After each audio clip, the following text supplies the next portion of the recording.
আজকের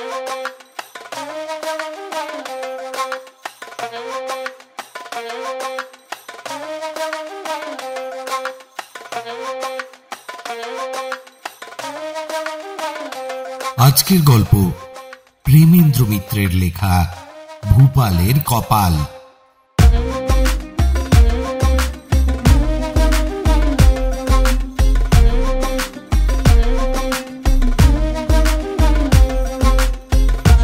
শুরু করছি প্রেমেন্দ্র মিত্রের লেখা গল্প ভূপালের কপাল। গল্প পাঠে আমি নন্দন পাল।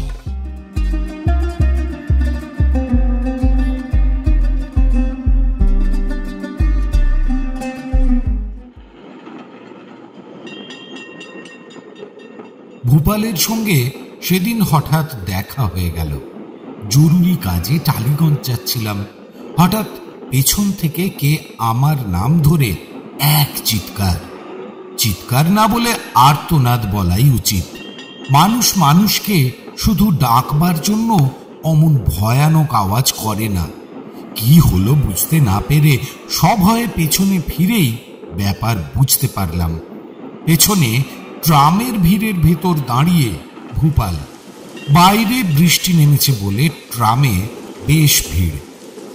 ট্রামের সিটে না কুলোবার দরুন অনেকেই দাঁড়িয়ে আছে। ভূপাল তারই ভেতর দিয়ে গম্ভীর মুখে এগিয়ে এলো। সে সাধারণ এগিয়ে আসা নয়, কারুর পা মারিয়ে, কারুর কাপড়ে জুতোর কাদা লাগিয়ে, কাউকে ধাক্কা দিয়ে ফেলে যেভাবে সে ঝড়ের মতো ছুটে এলো তাতে মনে হলো যেন আমার কাছে আসার উপর তার জীবন মরণের সমস্যা নির্ভর করছে। উৎসুক হয়ে তাই তার দিকে তাকালাম, কিন্তু কাছে এসে সে শুধু বলল, তুই? যেন এতক্ষণ সে আমার জায়গায় আর কাউকে বসে থাকতে দেখেছিল। তার চিৎকারে ও এই সম্ভাষণে একটু অভিভূত হয়ে পড়েছিলাম, কিন্তু কিছুই বলতে পারলাম না। ভূপাল নিজেই আবার বলল, ইস, কতদিন বাদে দেখা। এবার একটু সামলে নিয়েছি। বললাম, হ্যাঁ, অনেক দিন। এখন যাচ্ছিস কোথায়? আমি একটু বালিগঞ্জ যাব ভাই। বালিগঞ্জ? আমি অবাক হয়ে জিজ্ঞাসা করলাম। হ্যাঁ, বালিগঞ্জ। কেন, বালিগঞ্জ গেলে কি হয়? কোনো রকমে হাসি চেপে আমি বললাম, না, হয় না কিছু, কিন্তু এ তো টালিগঞ্জের ট্রাম। ভূপাল এবার একটু অবজ্ঞার হাসি হাসল। আমার মস্তিষ্কের সুস্থতায় যেন তার বিশ্বাস নেই। তার ভাব দেখে একটু বিরক্ত হয়ে বললাম, এটা যে টালিগঞ্জের ট্রাম, দেখে উঠিসনি? ভূপাল তবু বিজ্ঞের মতো গম্ভীর স্বরে বলল, টালিগঞ্জ যেতে চাস তো তাড়াতাড়ি নেমে যা। এরপর আর কি করে তাকে বোঝানো যায়? আমার একার দ্বারা সম্ভবও হতো না, যদি না সেই সময় পাশের কয়েকজন ভদ্রলোক বলে উঠতেন, আরে বলছে যে সত্যি টালিগঞ্জের ট্রাম মশাই। এবার ভূপালের বুঝি টনক নড়ল। একটু সন্দিগ্ধ ভাবে সে বলল, কিন্তু আমি যে দেখে উঠলাম। সবাই এবারে বললাম, কিন্তু আমরা এতগুলো লোক কি ভুল করেছি? ভূপাল এবার মাথা চুলকে বলল, তাই তো, বড় মুশকিল হলো তো দেখি। এই বৃষ্টির ভেতর আবার নামতে হবে, কতক্ষণ আবার বালিগঞ্জের ট্রামের জন্য দাঁড়িয়ে থাকতে হবে, তাই বা কে জানে। তার অবস্থা দেখে এবার করুণা হচ্ছিল। বললাম, তোর যেমন বুদ্ধি, একটু না দেখে ওঠার জন্য এই কর্মভোগ হলো তো। ভূপাল চুপ করে রইল, কিন্তু শেষ পর্যন্ত কোনো ভোগ তাকে ভুগতে হলো না। রাসবিহারী অ্যাভিনিউয়ের মোড়েই তার বৃষ্টির ভেতর নামবার কথা। হঠাৎ কেমন করে সেইখানেই ট্রামের কারেন্ট গেল বন্ধ হয়ে। কারেন্ট ফিরে আসার আগেই দেখা গেল সার সার ট্রাম দাঁড়িয়ে আছে। ভূপাল তার ভেতর না ভিজেই নিচের ট্রাম পেয়ে গেল।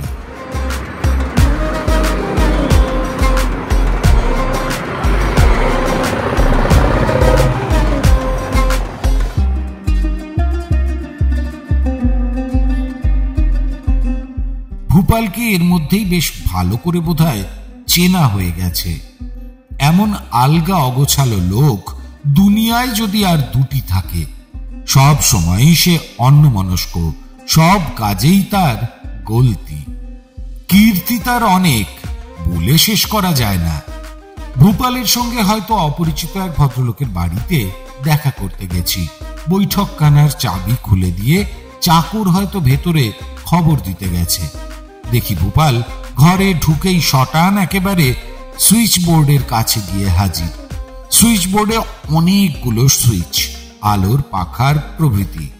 জিজ্ঞাসা করলাম, করছো কি ভূপাল? দাঁড়াও না, বড্ড গরম বলে ভূপাল একটা সুইচ টিপে দিয়ে চেয়ারে এসে আরাম করে বসে পড়ে চোখ বুজে বললে। চটে উঠে বললাম, আহ কি হে? ভূপাল চোখ বুজেই বললে, কি ঠান্ডা। কোথায় ঠান্ডা? চেয়ে দেখো দেখি একবার। ভূপাল একবার চোখ খুলে চাইল, তারপর একটু বিরক্ত হয়ে বলল, ও আলোটা জ্বেলেছি বুঝি? কিন্তু আহ করছিলে কেন? এবার ভূপালের মুখে আর কথা নেই, কিন্তু তা বলে ভেবো না যে ভয়ানক লজ্জিত হলো। ভূপাল সেসবের ধার ধারে না। ভুল করা না করায় তার কিছু আসে যায় না। সব সময় সে নির্বিকার, নিশ্চিন্ত। তার নির্বিকার নিশ্চিন্ত হবার অবশ্য একটা কারণ আছে। কারণটা হচ্ছে তার কপাল। এরকম পৃথিবীতে কারো হয় না। লটারিতে অনেকে লাখ লাখ টাকা পেতে পারে, খানায় পড়ে গিয়ে কারু কারু মাটিতে পোঁতা সোনার ঘড়ায় হাত কেটে যায়। কিন্তু ভূপালের তুলনায় তাদের ভাগ্য কিছুই নয়। ভাগ্য তাদের একবারই কৃপা করে, কিন্তু ভূপালের বেলা ভাগ্যের ক্লান্তি নেই, নেই বিরক্তি। বালিগঞ্জের বদলে টালিগঞ্জের ট্রামে চেপে তাকে ভুগতে হয় না কোনোদিন। তার কপালে উপযুক্ত সময়ে ট্রামের কারেন্ট যায় বন্ধ হয়ে।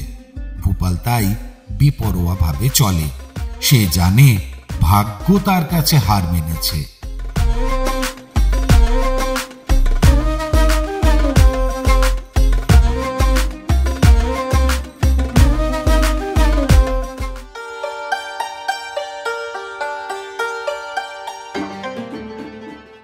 ভূপালের সঙ্গে তখন এক মেসে থাকি। রাত্রির বেলা খেয়ে দিয়ে আঁচাতে গেছি, হঠাৎ ভূপাল চেঁচিয়ে উঠল, ওই যা, সর্বনাশ হয়ে গেল। টুং করে আমরাও একটা শব্দ শুনতে পেয়েছিলাম। ভূপালের ভাব দেখে মনে হলো অত্যন্ত মূল্যবান একটা কিছু সে হারিয়েছে। জিজ্ঞাসা করলাম, কি হলো হে? কি যেন পড়ে গেল? ভূপাল প্রায় কাঁদো কাঁদো গলায় বলল, পকেটে একটা আনি ছিল ভাই। এবার আমরা না হেসে পারলাম না। একটা আনি হারাতেই সর্বনাশ। ভূপাল কিন্তু এ কথায় চটে উঠল। একটা আনি কি সামান্য কথা? চারটে পয়সা। 4টে পয়সা 4 হাত মাটি খুঁড়লে পাওয়া যায় না। ইত্যাদি বলে আলো আনিয়ে চেঁচিয়ে সে এক তুমুল কাণ্ড বাঁধিয়ে তুলল। কি করি, বাধ্য হয়ে সবাই মিলে ভূপালের আনি খুঁজতে লাগলাম। কিন্তু 2 ঘন্টা ধরে হয়রান হয়েও আনি পাওয়া গেল না। হয়রান হয়ে শেষে ভূপালও হতাশ ভাবে শুতে গেল। পরের দিন সকালে কলতলায় স্নান করছি, এমন সময় চকচকে কি একটা জিনিস চৌবাচ্চার এক কোণে যেন দেখতে পেলাম। তুলে দেখি একটা চশমার কাঁচ। কলতলায় তখন অনেকে আছে। ভূপালও এসেছে সেজে গুজে, বুঝি এক গ্লাস জল নিতে। জিজ্ঞাসা করতে যাব এটা কার কাঁচ, এমন সময় হাত থেকে ছো মেরে ভূপাল সেটা নিয়ে বলল, আরে এই তো আমার চশমার কাঁচ। আশ্চর্য হয়ে বললাম, তোমার চশমার কাঁচ কিরকম? ভূপাল চোখ থেকে চশমা খুলে ফেলল। দেখলাম সত্যি তার একদিকের কাঁচ নেই। কাঁচটা সস্থানে লাগাবার চেষ্টা করতে করতে সে বলল, দেখছো না আমার কাঁচ? তা তো এখন দেখতে পাচ্ছি, কিন্তু সকাল থেকে ওই খোলা চশমা চোখে দিয়ে থেকেও তুমি টের পাওনি? বুঝতে পারিনি ভাই। বলে নির্বিকার ভাবে ভূপাল চলে যাচ্ছিল। তাকে ডেকে বললাম, তোমার না আনি হারিয়েছিল? ও আনি? ভূপাল চমকে দাঁড়ালো। তারপর এ পকেট ও পকেট হাতড়ে হঠাৎ সোৎসাহে বলল, আরে আনিটা তো পকেটেই গেছে, কাল কাঁচটাই খুলে পড়েছিল। আমাদের গত রাত্রের হয়রানির কথা স্মরণ করে তিক্ত স্বরে বললাম, পড়েই গেছিল, গুঁড়ো হয়নি কেন তাই ভাবছি, কিন্তু কাকে বলা?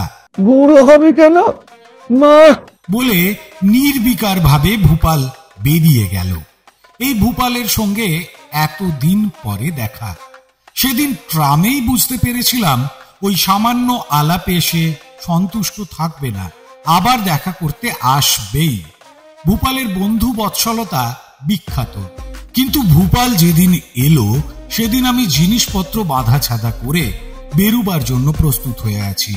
বিশেষ কাজে আমার দিল্লি যেতে হচ্ছে।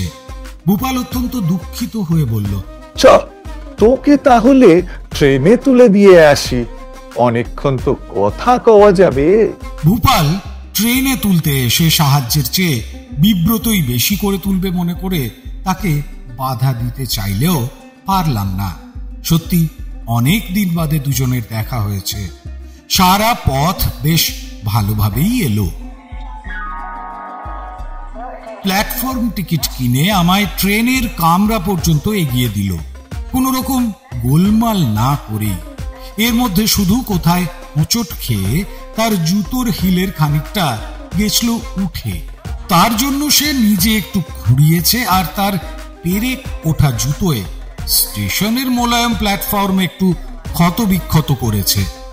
যাই হোক, সে আমার দায় নয়। আমার মনে হচ্ছিল ভূপাল সঙ্গে যাবার ভাড়াটা বুঝি নির্বিঘ্নেই কেটে গেছে। কিন্তু হায়, হঠাৎ ভূপালের খেয়াল হলো সেও দিল্লি যাবে।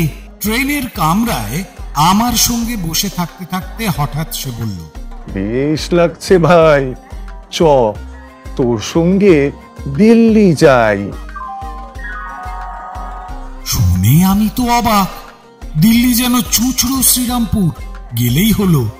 বললাম, দিল্লি যাবি কি রে? কিচ্ছু ঠিক নেই।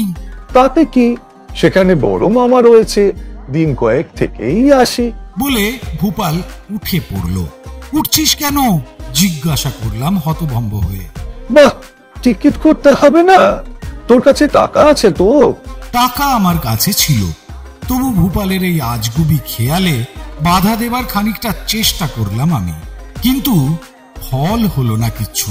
খানিক বাদে আমার কাছ থেকে টাকা নিয়ে ভূপাল ছেঁড়া জুতো নিয়ে খোঁড়াতে খোঁড়াতে দিল্লির টিকিট কাটতে গেল। কি ভাগ্য, গাড়ি ছাড়বার আগেই ভূপাল এলো ফিরে। মনকে আমি ততক্ষণ একরকম প্রবোধ দিয়েছি, হাজার হোক সঙ্গী হিসাবে ভূপালের গুণ অনেক। দিল্লি পর্যন্ত একসঙ্গে তো যাওয়া যাবে। ভাড়াটা অল্পের উপর দিয়েই কেটে গেছে।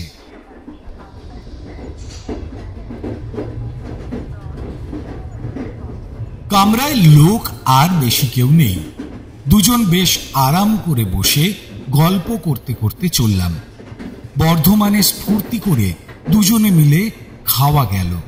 আসানসোল পর্যন্ত ভালোই কাটল। তারপর সেখানে কামরায় উঠল টিকিট চেকার।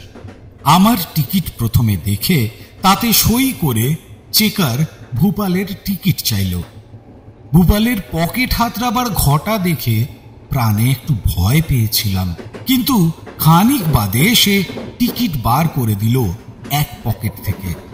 চেকার সে টিকিট হাতে নিয়ে এপিঠ ওপিঠ দেখে বলল, এ কি মশাই? ভূপাল গম্ভীর হয়ে বলল, দেখতে পাচ্ছেন না টিকিট? হ্যাঁ, টিকিট তা জানি, কিন্তু এই যে প্ল্যাটফর্ম টিকিট। Platform ticket? ভূপালের সঙ্গে আমিও একেবারে আকাশ থেকে পড়ে বলে উঠলাম, দেখুন না।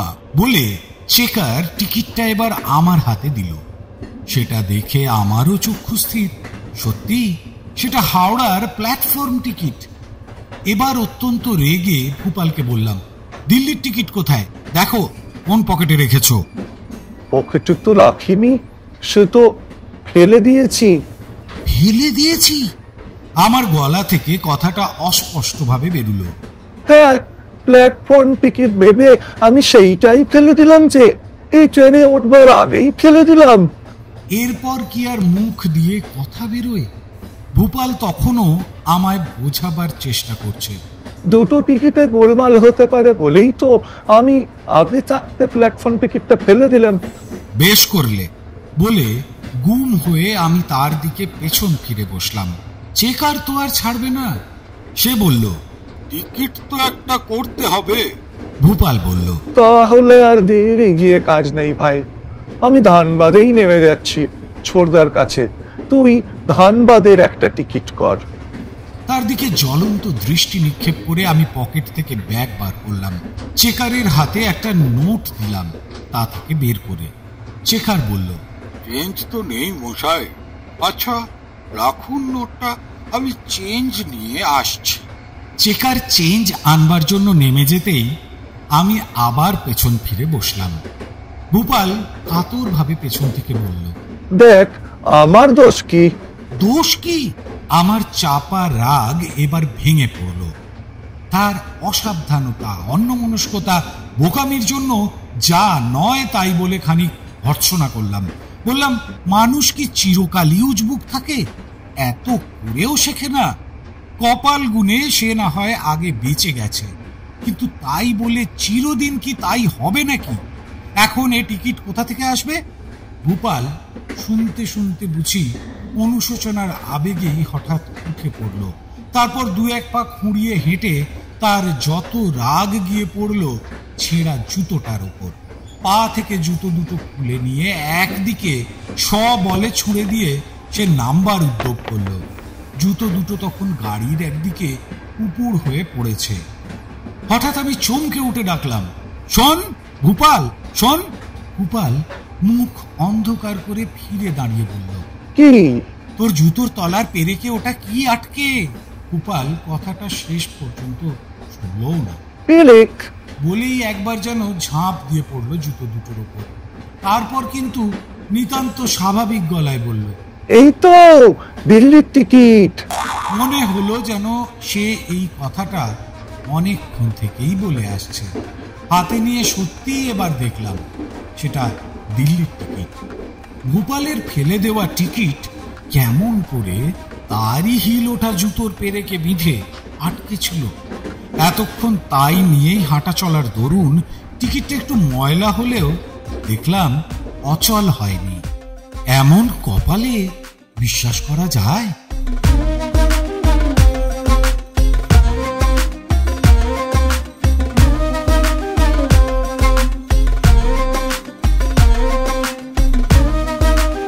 এতক্ষণ শুনলেন প্রেমেন্দ্র মিত্রর লেখা গল্প ভূপালের কপাল।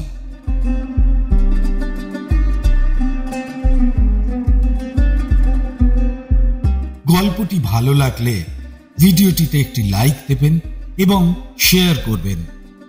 আমাদের চ্যানেলটিকে সাবস্ক্রাইব করে বেল আইকন ক্লিক করবেন।